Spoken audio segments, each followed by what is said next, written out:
Buenas noches, bienvenidos a un nuevo programa de Local y hoy un programa especial porque tenemos, no me animo a decir colegas porque no lo soy, pero periodistas que están hoy llevando a cabo su profesión, dando sus primeros pasos en nuestra ciudad y con ellos vamos a charlar sobre cómo ven nuestra ciudad, cómo ven el futuro, cómo ven el comportamiento de los medios de los cuales ellos son parte. Luego de la presentación de nuestros auspiciantes estaremos con las visitas.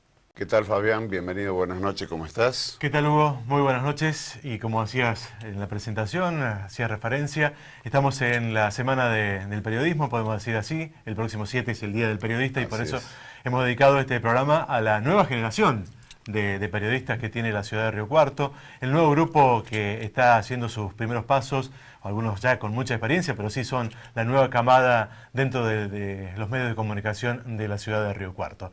Lo vamos a presentar, ellos son Nicolás Chetan, periodista de Diario Puntal, Dafne Acevedo, quien es periodista de Somos Noticias y también de la revista Retruco, y a Martín Urricelki de Canal 13, buenas noches y muchas gracias por venir. Gracias por la invitación. ¿Qué tal? Muy buenas noches, muchas gracias por la presencia. Y bueno, podríamos comenzar con una pregunta básica, ¿no? ¿Qué es lo que los movió a cada uno? ¿Cuál es, cómo nace la vocación de cada uno de ustedes para estudiar y para desarrollarse como periodistas? ¿Quién empieza? ¿La dama? Bueno, Primero con la formalidad. Claro. En lo personal, bueno, mi interés empezó en la secundaria con ni más ni menos que un trabajo práctico que estábamos haciendo para radio. Me acuerdo que estábamos en un grupo y nos dijeron que teníamos que hacer un programa de radio, y empezamos a investigar algunos temas y demás, y fue ahí cuando la profesora me dijo, estaría bueno de que vos te intuyas en esto de lo que es la comunicación. Mi colegio es de electrónica, es la base, no tenía nada que ver, pero digamos es como que ahí empecé a conocer un poco lo que es comunicación. Después empecé en la universidad y lo que me hizo la universidad fue enamorarme cada vez más de esta profesión. Y cuando empecé en la calle, bueno, ni hablar. Empezando por la radio, pero trabajando en la televisión y en un diario, o en una revista, en este caso el periodismo escrito, digamos, nada que ver con los comienzos, digamos, lo que surgió. Tal cual. La idea en un principio fue más que todo por la radio. Después me gustó mucho todo lo que era la parte de imagen en sí, todo lo que es cine, fotografía, filmación, edición, que también me gusta mucho de la comunicación. Pero después, bueno, cuando empecé a intuir también todo lo que es la parte de entrevista y también lo que es escrito, también me empezó a gustar cada vez más. Yo creo que comunicación, mientras más lo conoces, es algo como que cada vez más te enamoras y ves la arista de cada una de sus partes, tanto de lo de la imagen, como la parte escrita, como la parte también de lo personal, lo que pasa antes de la entrevista y lo que pasa después. Nico, ¿caso tuyo? En mi caso, de manera similar, aunque yo creo que toda la vida supe que era mi vocación la comunicación, el periodismo. Empecé muy chico en mi pueblo, yo soy de General Lavalle, ya hace varios años que vivo acá en Río Cuarto, pero empezó ahí la cosa. Y bueno, afortunadamente cuando me vine a Río Cuarto a estudiar, rápidamente pude enganchar, primero en la radio y después apareció la posibilidad de estar en el diario. Y bueno, por suerte en mi caso, siempre, incluso desde que arranqué a trabajar, mi actividad laboral siempre estuvo vinculada a la comunicación y al periodismo, y eso, bueno, es una gran ventaja, sobre todo en los tiempos que corren hoy, ¿no? Martín. Bueno, yo también soy de un pueblo muy pequeño, Coronel Charlón, en la provincia de Buenos Aires, y bueno, dicen que la vocación se te despierta de un momento a otro en la vida. Yo iba a ser un ingeniero químico o iba a estudiar ciencias económicas y un día terminé anotándome a la carrera de comunicación social, así que fue algo así como fortuito. Si bien yo venía trabajando a los 14 años, alguien me dijo, ¿por qué no venís a la radio? Y empecé a hacer algo en la radio y demás. Bueno, fue ahí en ese momento, cuando tenía que definir qué estudiar, digo, no, la verdad que no me imagino en un laboratorio, como me gustaba algo, la química, bueno, en definitiva me terminé anotando en comunicación y ahí empecé con eso, y me pasó algo similar a lo que le pasó a Dafne también. O sea, uno va conociendo, entras en comunicación y terminás confirmando que realmente es lo tuyo, te vas enamorando de cada una de las aristas que tiene la comunicación.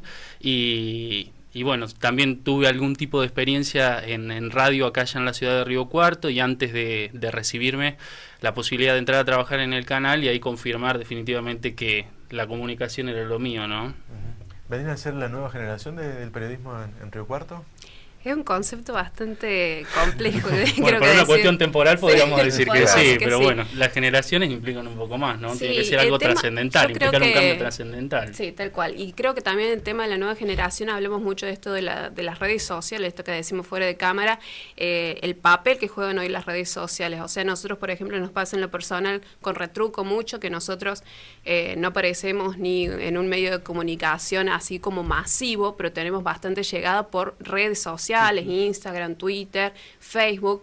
Hoy en día la gente se maneja mucho a partir de eso, del compartir, del pasarse por WhatsApp, de compartir una foto o una noticia o simplemente comentarlo en boca a boca. ¿Ustedes sienten que hay un cierto desplazamiento a la comunicación tradicional a partir de estas redes, la nueva tecnología que está surgiendo y entre los jóvenes es de utilización masiva? Por lo tanto, creo que algo de eso puede haber, ¿no? Sí, hay una cuestión que es generacional, ¿no? En cuestiones de números y estadísticas hay una audiencia que está creciendo cada vez más, que es la de los jóvenes, que elige informarse por esos canales. No quiere decir que desaparezcan los medios tradicionales, sino que los medios tradicionales se ven obligados, están hackeados, de alguna manera están obligados a ir también por esos canales de comunicación, ¿no? Y ya es muy difícil que la gente te encienda el televisor para ver a la 1 el noticiero o ponga a las 6 de la mañana el panorama en la radio. Lo hace una porción de la población, pero después los jóvenes se van a informar y van a ver las mismas noticias de ese canal de televisión o las noticias de la radio, pero lo van a hacer en otro horario a través de lo que se compartan las redes sociales, porque hay un 60-70% de las noticias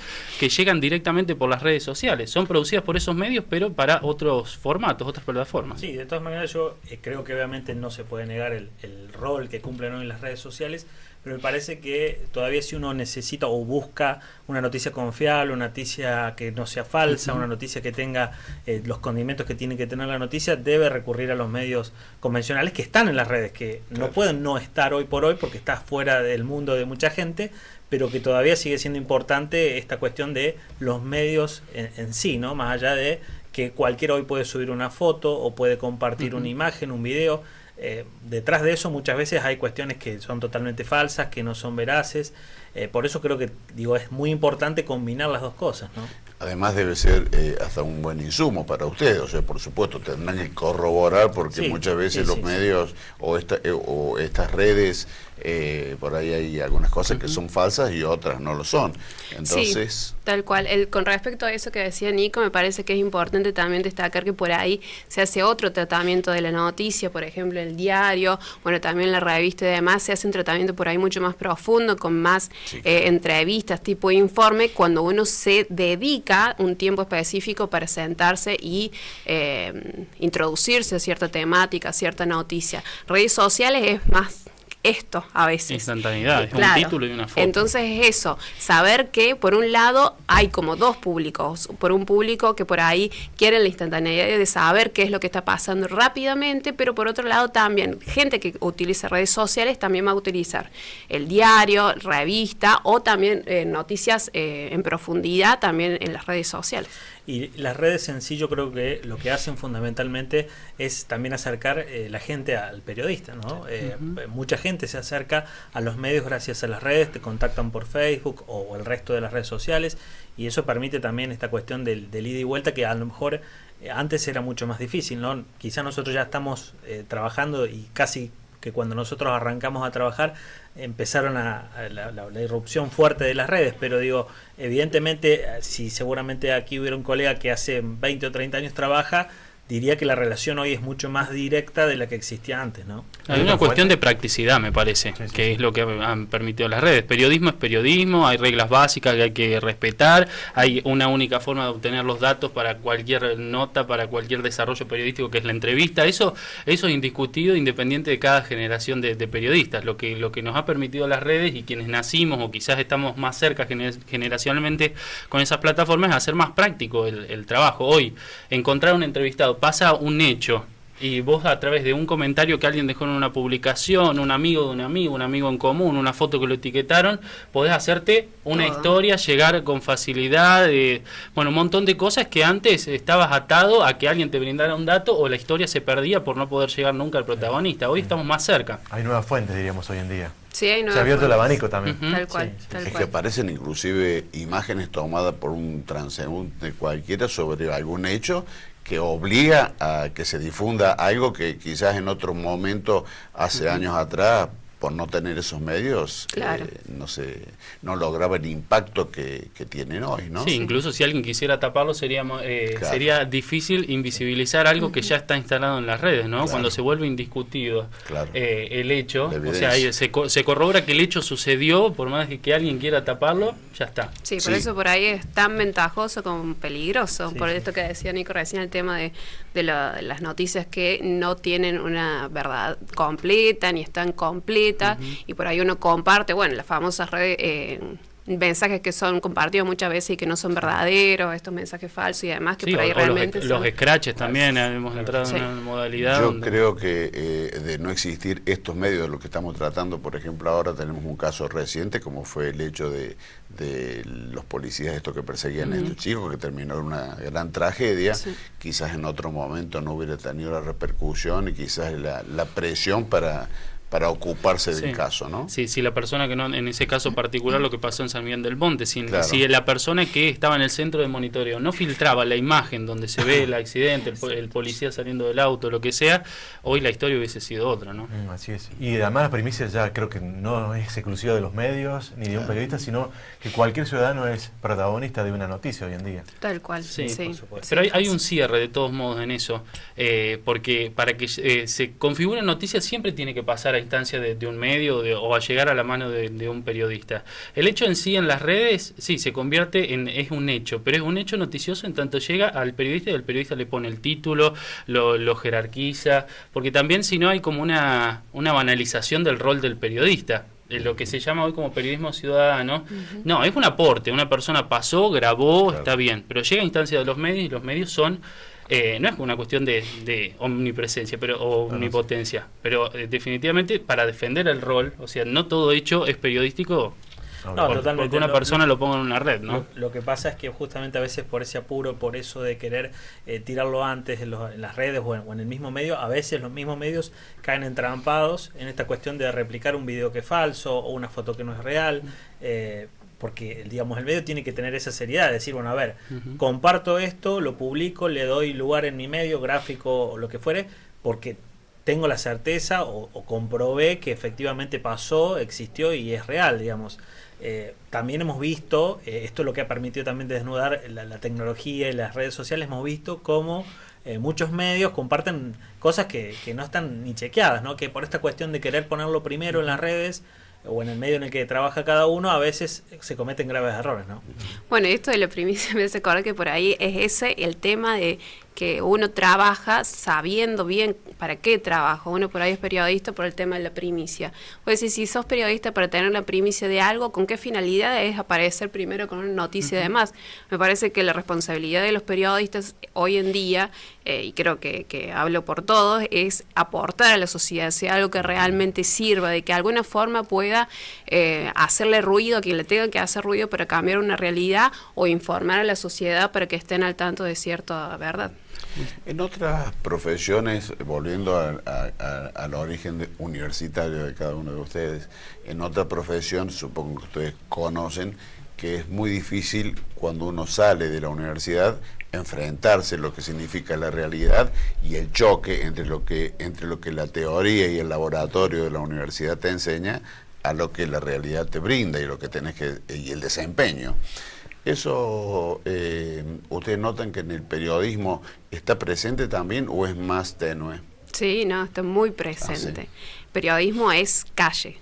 A mí me parece que periodismo es calle. Un periodista no puede decir que es periodista o que conoce la realidad si no ha salido a la calle. Es ni más ni menos que eso, me parece.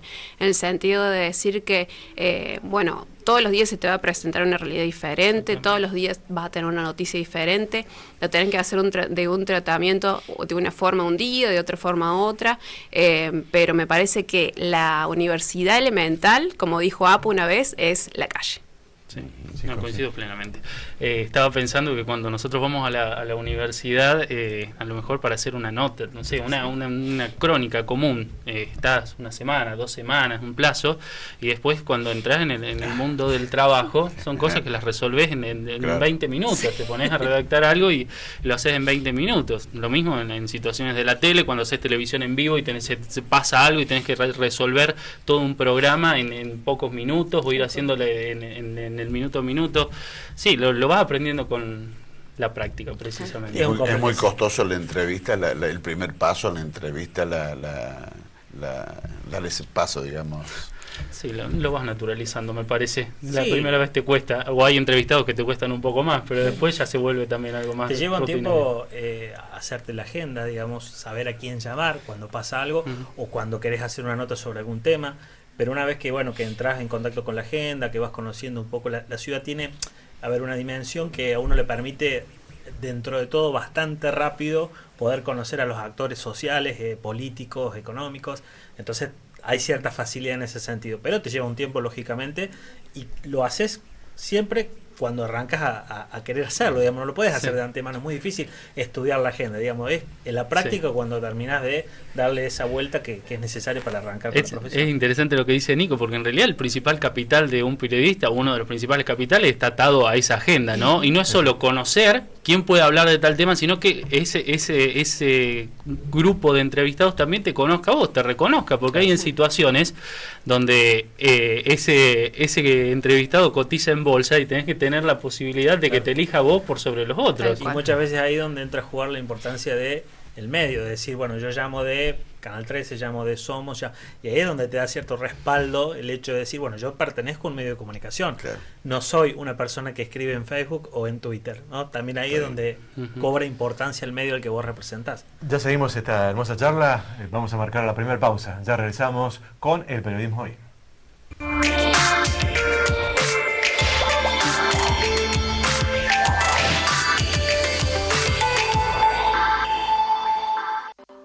Segundo bloque del local, hoy haciendo referencia al periodismo joven, el periodismo hoy. Y bueno, cada uno tiene su especialidad. Vamos a empezar por dar cuál es, hacia dónde se inclina, digamos. Dentro del periodismo hay muchísimas ramas, pero cada uno tiene su especialización o por lo menos apunta a temas que les sean mucho más cómodos, que más les gusten. En el caso tuyo, Dafne. Ay, qué pregunta. Me gusta todo lo que es, me parece muy amplio decirlo, pero todo lo que es social. En todas las historias a partir de personas.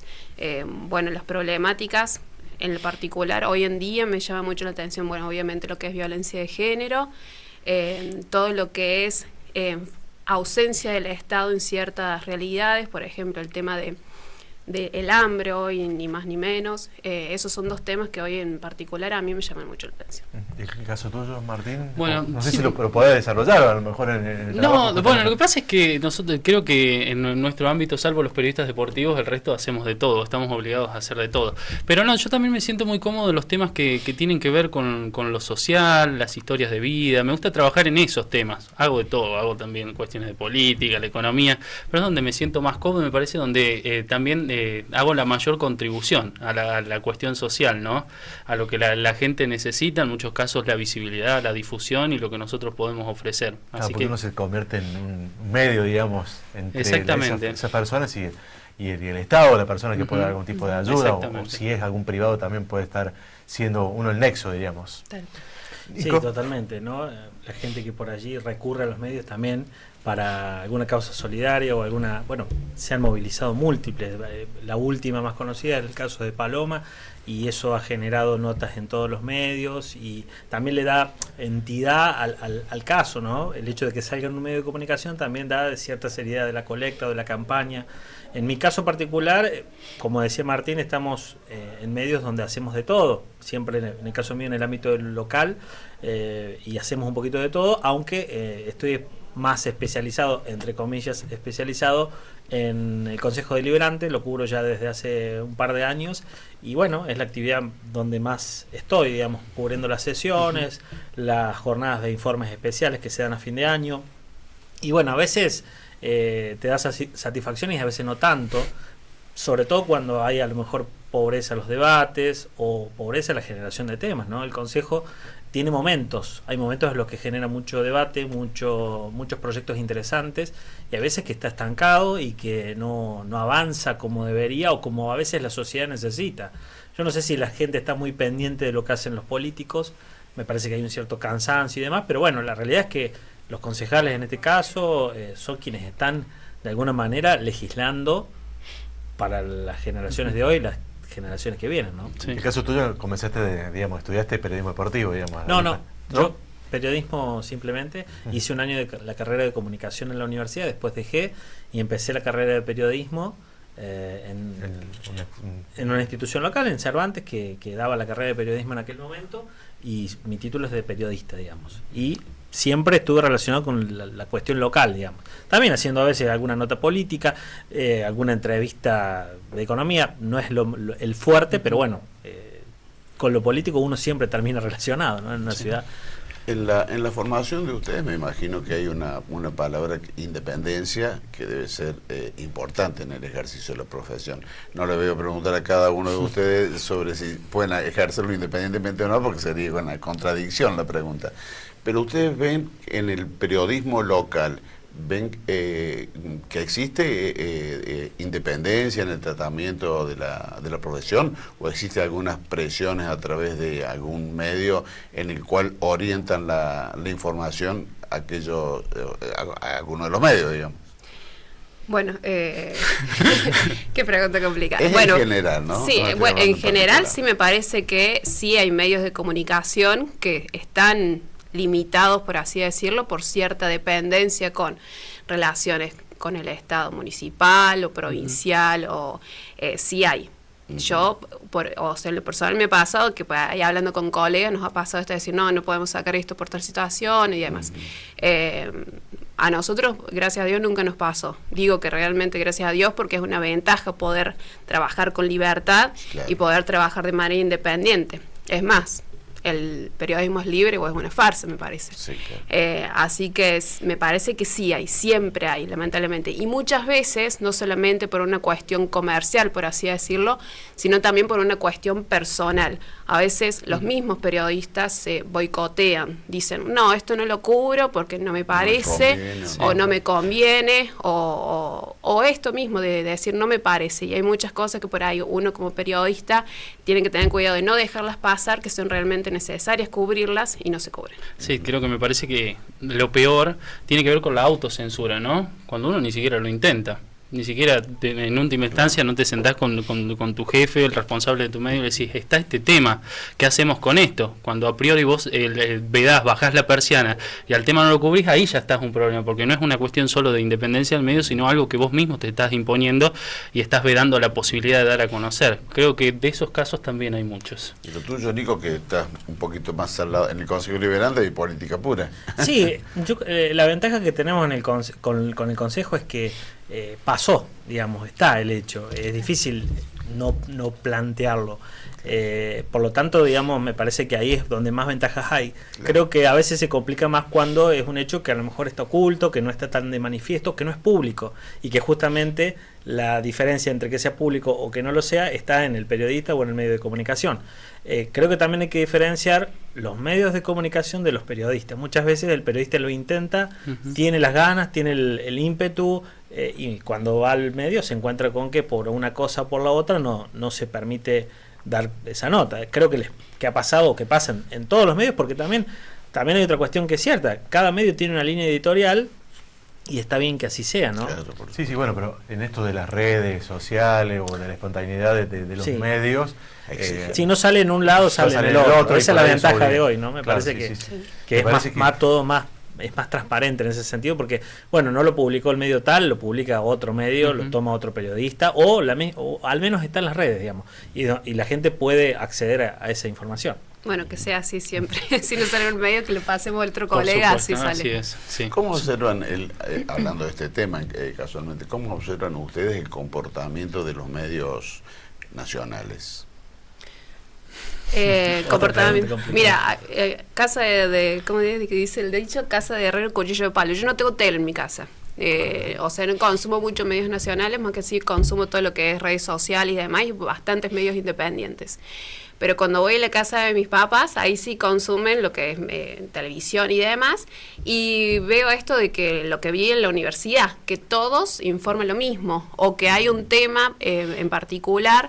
El otro día, no sé, pasaban del tráfico en Buenos Aires, y eso hablaban como 20 minutos del mismo tema sin decir absolutamente nada, cuando paralelamente estaba pasando una noticia importante también a nivel nacional, por ejemplo el aumento del combustible. Entonces como que hacen esto, tapan una noticia con otra, pero es siempre esto, el tema del manejo de los medios de comunicación masiva. Sí, a mí me parece que algo que se dio en la última década, durante el gobierno, el segundo mandato de Cristina Kirchner, tuvo que ver con eso, que por un lado fue positivo, que fue que hubo una porción importante de la sociedad que comenzó a discutir un poco los medios, o por lo menos a mirar de forma más crítica que era lo que se exponía en los medios, y un poco a dilucidar qué intencionalidad tenía cada medio cuando ponía lo que ponía al aire o lo que publicaba. Después hubo otra cuestión que nos llevó a un enfrentamiento, me parece, innecesario, y que tendió esa famosa grieta, que me parece que todos coincidimos en que existe esa grieta en la sociedad y en los medios, sin duda.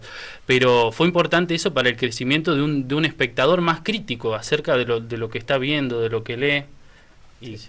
Y también creo que quedó de manifiesta la necesidad de no casarse con un medio, ¿no? Con un canal de televisión o con un diario, con una radio, ir consultando permanentemente y contrastando lo que se dice. A veces la gente hoy por hoy está muy ocupada, tiene muchas obligaciones y cuesta decir, bueno, no me puedo poner a escuchar 5 radios o mirar 2 canales de tele o leer 4 diarios porque me lleva mucho tiempo, pero bueno, si uno quiere tener un pantallazo un poco más preciso y más cercano a la realidad, la mejor manera es no quedarse con un solo medio, ¿no? Ya regresamos y seguimos hablando del periodismo hoy. Vamos a marcar una nueva pausa. Ya regresamos.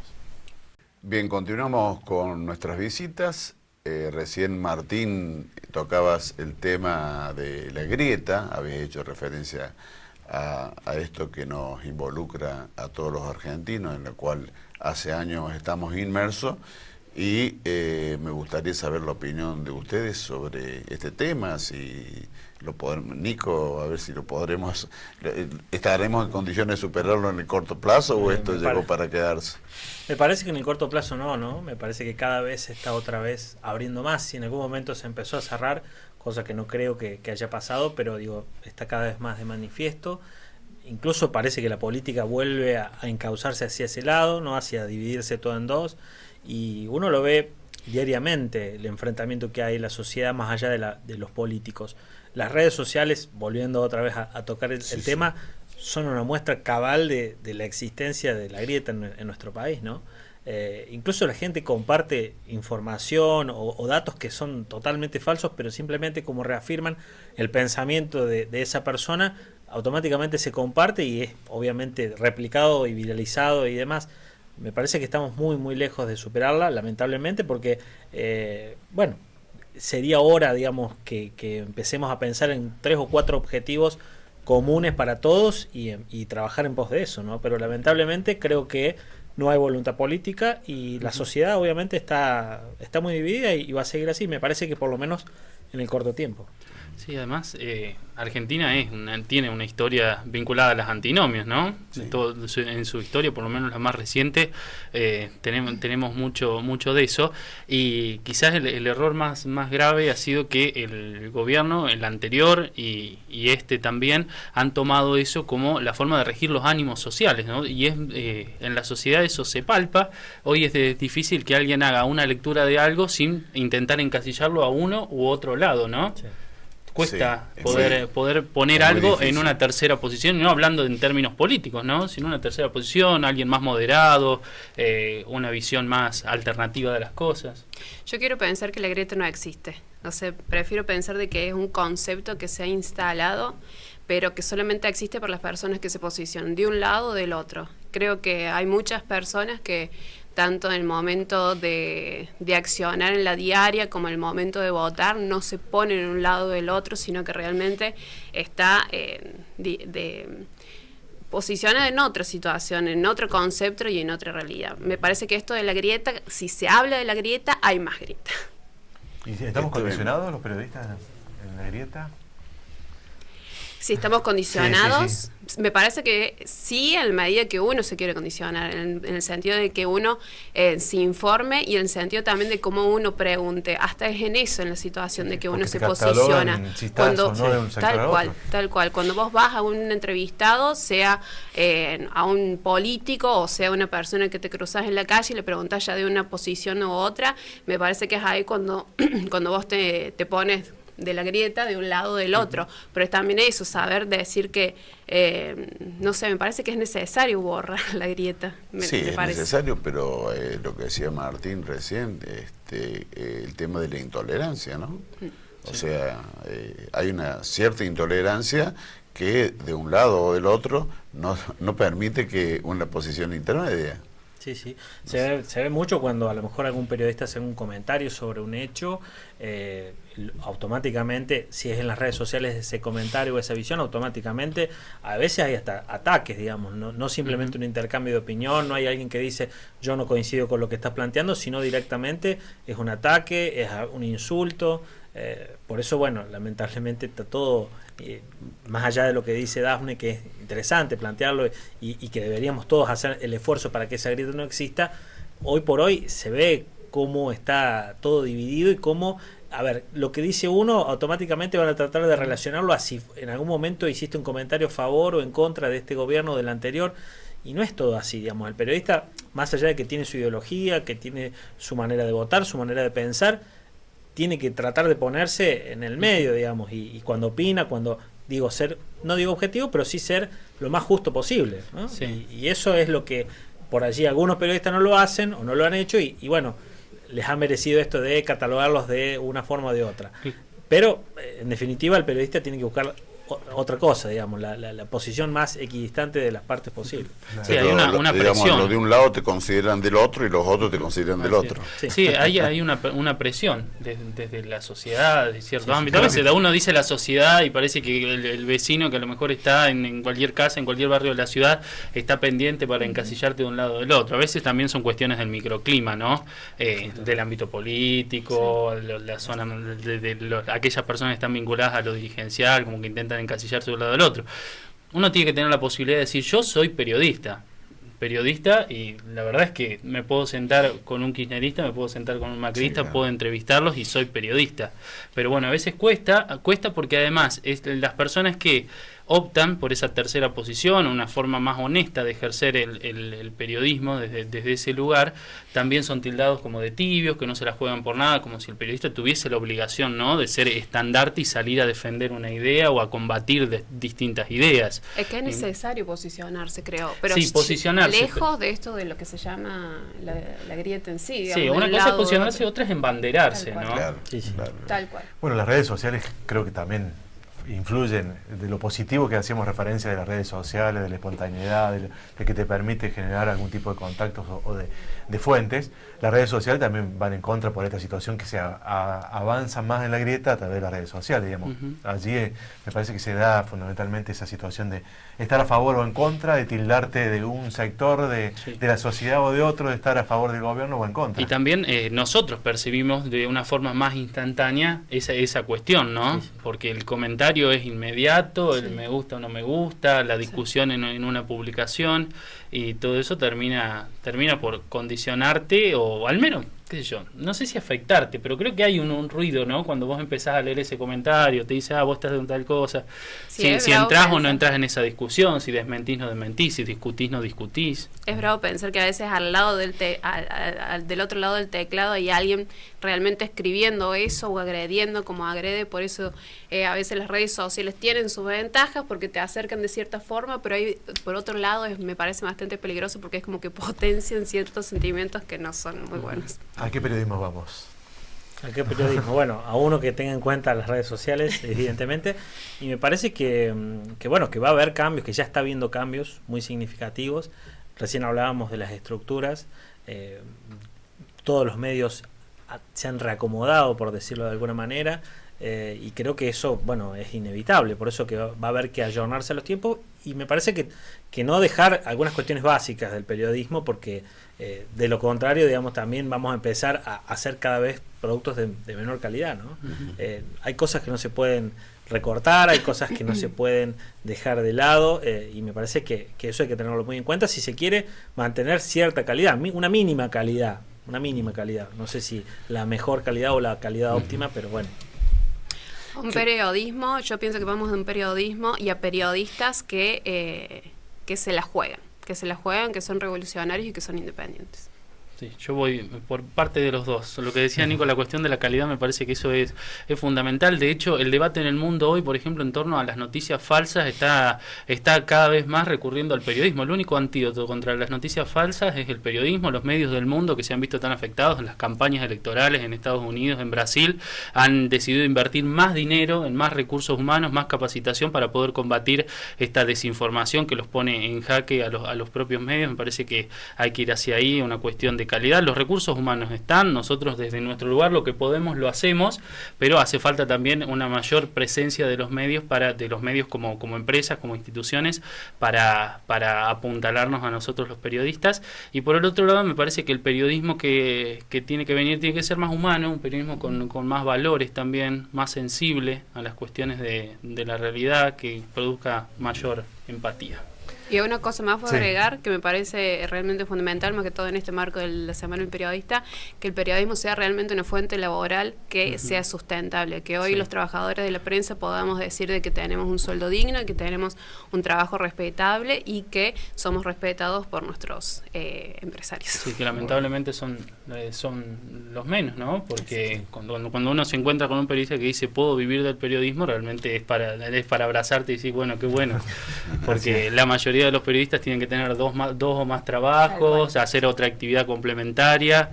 Es muy difícil vivir del periodismo. Es algo en lo que nos vamos quedando atrás. Así es. Bueno, muchas gracias por venir. Muchas gracias. Y para festejar se van a llevar un Malbec de Supermercados Sanz. Bueno, muchísimas gracias. Que tengan un feliz día. Gracias. Nosotros marcamos la última pausa, ya regresamos. Buenas noches, Javier, ¿cómo estás? Bienvenido. Buenas noches, Hugo, ¿cómo estás? Bueno, vamos a hablar sobre los mercados en la actualidad, ¿no? En un momento donde quizás la etapa esta preelectoral juega cierto rol sobre el inversionista y hace de alguna manera regularle el comportamiento. Sí, básicamente hoy se observa un mercado que está más en sintonía a encuestas que a datos tan económicos. Es decir, Claro.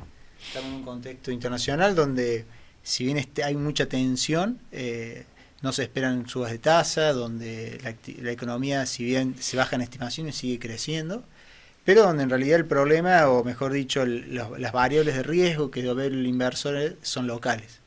Claro. Y eso es que ha llevado a cómo hoy se están conformando las carteras, donde en una situación de calma cambiaria como la que estamos transcurriendo en las últimas semanas, vemos que se especifican carteras con un horizonte de inversión corto, llegando a cauciones de 7 días, pero que tratan de tomar o percibir esas tasas, y que por otro lado también se ven que en un contexto donde el riesgo país en Argentina crece, se invierte en dólares, pero con activos que no estén tan correlacionados con la economía argentina. Claro. O sea que el dólar sigue siendo un elemento importante en las inversiones. Y ahí aparecen instrumentos, que otra vez hemos dicho, están los fondos que invierten en deuda extranjera de países limítrofes, que esos están disponibles, simplemente abriendo Argentina se pueden invertir en ellos, o si no en empresas, ya pensando en el horizonte de mediano a largo plazo, que vemos que son empresas que exportan, que tienen fundamentos de negocios, sectores petroleros, energéticos, de alimentos, que sabemos que cuando alcance la calma tienen un despegue importante. Lo que sucede es que hay distintos agentes, ¿no? Está aquel que quiere preservar el valor, que quizás apuesta a estos dólares que estás diciendo vos, a una tasa internacional donde no estén colocados en el mercado nacional o el mercado doméstico. está el especulativo, aquel que hoy se puede especificar, donde el peso le está dando una tasa de interés real con respecto a los niveles inflacionarios o respecto de la divisa, que es la otra alternativa a la que, después de estar especificados, a la cual va a ir, ¿no? O sea, hay distintos segmentos de mercado que... Sí, y también es muy importante la sofisticación que a veces puede tener como inversor, porque están las opciones de poder jugar con las inversiones en peso y los mercados de futuros, claro. Entonces tener un timing en eso es importante. Estamos en una situación donde vemos que los próximos meses o las próximas semanas son importantes. En agosto son las pasos, que ahí donde se va a ver si cuánto se va a pasar de pesos a dólares. Estamos entrando en un periodo de vacaciones, donde históricamente en las vacaciones la demanda de dólares se incrementa, ya sea porque la gente cobra aguinaldo y ahorra en moneda dura, o ya sea porque se va de vacaciones. Tenemos una Copa América que también es importante, porque hay gente que se va, y en el fondo ya sea que se vaya con reales o en dólares, es básicamente lo mismo, genera demanda de divisas. Y ahí, bueno, se va a hacer este mes creo que va a ser un mes importante para ver cuán efectivas son la estrategia cambiaria que tiene el Banco Central. Sí, me parece que todas las variables que has tocado, quizás la de las pasos sea la que más influya, ¿no? Y ese sería en definitiva un poquito el final de todas las metas que se van a ir observando. Pero en ese juego, quizás ponga más dudas. Claro, pero bueno, en ese juego es que hoy la estrategia del peso se está viendo y donde se ve la posibilidad de especificar o de dolarizar, mejor dicho, cuando se empiece a ver una estrategia más de que se mueva el tipo de cambio y sí lograr de esa manera una tasa en dólares importantes. Pero lo que sí, bueno, lo importante siempre es la diversificación y estar no solo jugado en una sola ficha, en una sola canasta, como quien dice, y en eso creo que hay muchos instrumentos y que el mercado brinda, por los tiempos que maneja, mucha agilidad en cuanto a moverse de monedas en pesos o en dólares. Por el momento estamos estables. Bueno, lo dejamos para la próxima entrevista para seguir hablando sobre el comportamiento del mercado. Muchas gracias, Javier. Seguro. Nos estamos viendo. Buenas noches. Buenas noches. Bueno, Hugo, estamos llegando ya al final del programa. Así es, Fabián. Hoy hablamos sobre el periodismo en esta semana que se festeja el Día del Periodista, con la nueva generación, podemos decir así, de jóvenes periodistas en la ciudad. Sí, una visión muy interesante. Bueno, y las esperanzas de la gente joven sobre su profesión, ¿no? Claro, las nuevas tecnologías, las nuevas herramientas, lo que deja el periodismo hoy en día con las redes sociales, con la tecnología presente en una mano. Bueno, y antes de despedirnos, te deseo yo también a vos personalmente que tengas un feliz día. Muchas gracias, y el día 2, que fue el día de graduado en Ciencia Económica, también en 5 Bueno, muchas gracias. Hasta la próxima. Nos vemos la semana que viene.